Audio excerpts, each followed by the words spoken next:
ভাই বোন যখন একসাথে কথা বলে তখন আল্লাহ তাআলা বলেন এই সময়টাকে থামিয়ে দাও।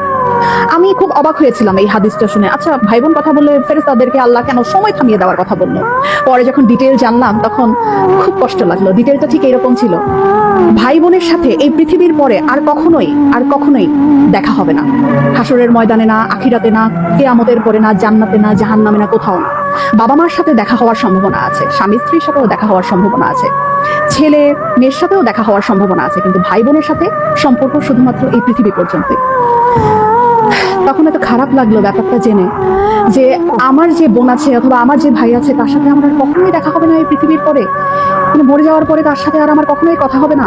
এত ক্ষণস্থায়ী একটা সম্পর্ক আমাদের।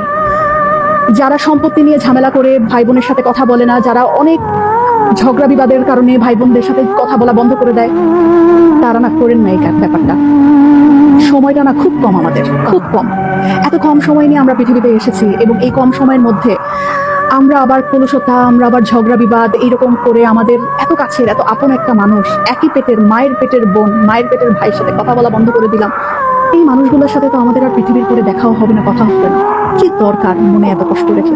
ভুলে যাই না সব, ভুলে যাই। অল্প একটু সময়ের ব্যবধান, তারপরে সব নাই, শেষ।